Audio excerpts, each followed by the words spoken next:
Welcome to Fire Engineering Training Minutes. I'm Nick Martin, and today we're going to talk about overcoming from having skinned an outward opening door. Unfortunately, during many of our forcible entry operations, things might not go as planned, or sometimes we may not perform a task perfectly. And we can't give up when things don't go right and the door doesn't open right up. We have to know how to recover. So one of the things that can happen to us when forcing an outward opening door of metal construction is skinning the door. So explain kind of what that is. If we look at the edge of this metal door here, you can kind of see the features that we're talking about.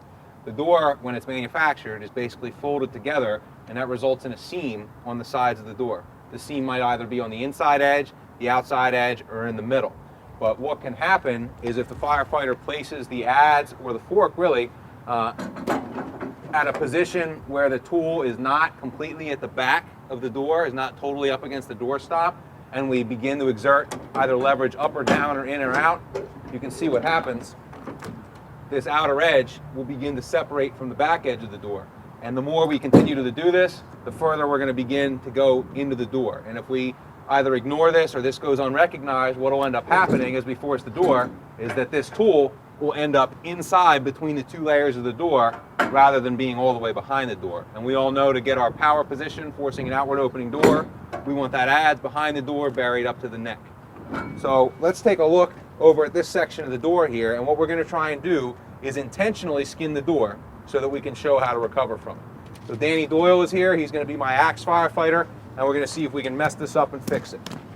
So Danny, go ahead and just give me like one hit there. Give me another one. Hit, stop.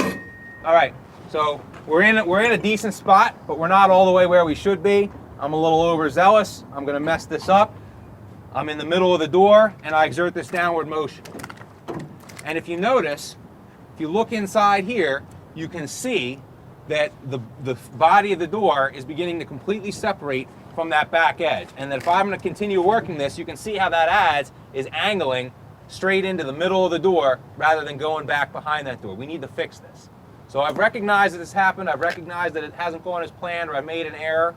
What I like to do is over-skin the door at this point. If I've skinned it just a little bit, my recovery techniques are going to have just a very small area to work in if I've only done it a little bit. So now I'm going to say, oh, I've skinned the door. Let me over-skin it. And now even when I take my tool out, I have a good area to work in. I can see my problem, and I'm going to be able to attack it. So what I need to do is fold this edge away. There's a couple of things I can do. The first thing I'm going to try is I'm going to take the tips of my fork, and I'm going to place them maybe a 1/4 inch or a 1/2 inch in towards the door, and I'm going to just get a couple, not really full hits, but kind of medium taps from my axe firefighter. Give me a couple taps, Danny. Tap, hit, hit, hit, hit, stop.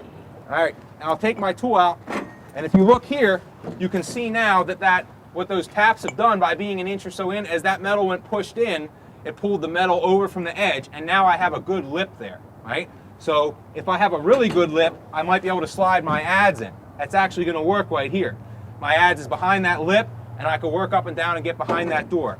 If it wasn't such a great lip, I might either do a couple more hits, or I might be in a spot where I can slide these forks in and grab that lip and pull that lip away. And you can see I've pulled that lip away now, and now I'm going to be able to get in there, work up and down, and we can see that you can see the light coming through. I've completely pulled that back edge away from the frame, and now my next hit, Danny, go ahead and drive that.